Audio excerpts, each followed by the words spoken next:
दोस्तों, आपने sugar cane यानी कि गन्ने की फार्मिंग के बारे में तो जरूर सुना होगा, लेकिन क्या आपको पता है कि गन्ने से चीनी कैसे बनाई जाती है?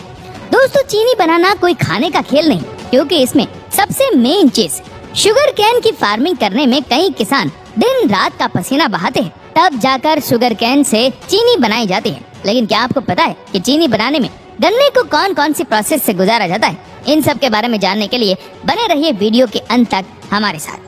दोस्तों, इस प्रोसेस में सबसे पहले कई सारे गन्नों को काट कर ट्रकों में लोड किया जाता है।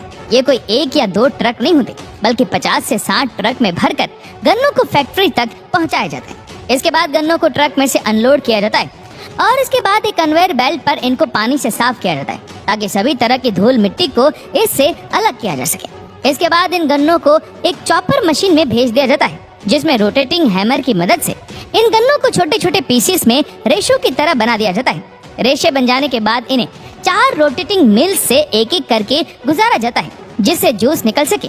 4 बार करने का कारण यही है कि जितनी बार गन्ने इन मिल्स के रोटेटिंग ड्रम से गुजरते हैं, उतना ही ज्यादा जूस निकलता है।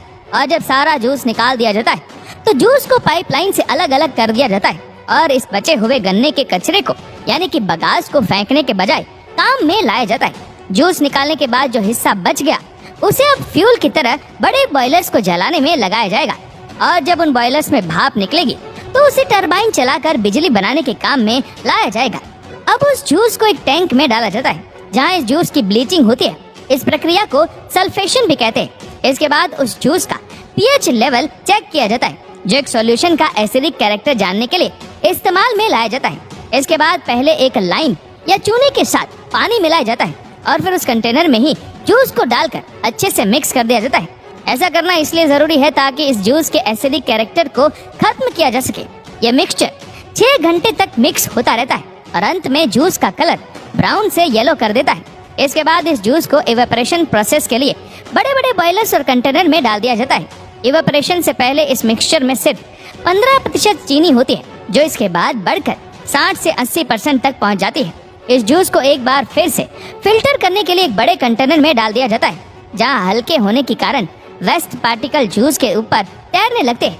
अब यहाँ पर जो बचता है वो गाढ़ा होने के कारण जूस से हटकर अब सिरप हो जाता है और अब इस सिरप में अल्कोहल में सस्पेंड किए गए सुक्रोज के क्रिस्टल डाले जाते हैं। इन क्रिस्टल्स के डालने से पूरा मिक्सचर ही धीरे धीरे क्रिस्टलाइज्ड होना शुरू हो जाता है। क्रिस्टल्स मिक्स करने के बाद अब इस पूरे मिक्सचर को फिर से उबाला जाएगा और एक सिरप से भी ज्यादा गाढ़ा पेस्ट बन जाएगा। अगर आप इस पेस्ट को ध्यान से देखें तो इसमें आपको चीनी के क्रिस्टल दिखने शुरू हो जाएंगे। अब इस पेस्ट को एक सेंट्रीफ्यूगल मशीन में डाला जाता है, जहां ये इतनी तेज घूमती है कि सिर्फ चीनी के क्रिस्टल अंदर रह जाते हैं और बाकी सारा पेस्ट बाहर निकल जाता है। अब इस मशीन को पहले बाहर से पानी के जेट से साफ किया जाता है, ताकि बाहर गिरा हुआ सारा पेस्ट साफ हो जाए और फिर अंदर जमा हो चुकी चीनी को फिर से सुखाने के लिए मशीन को एक बार फिर से घुमाया जाता है। ये चीनी लगभग अब तैयार ही है। इस चीनी को आगे बड़े बड़े रोटेटिंग ड्रायर्स में भेज दिया जाता है, जहाँ ये तब तक रहती है जब तक इनकी ह्यूमिडिटी 0.02% ना रह जाए। अब इस अच्छी तरह सूख चुकी क्रिस्टलाइज शुगर को आप देखेंगे तो बस आपको एक कमी लगेगी कि इसके कुछ क्रिस्टल बहुत बड़े हैं।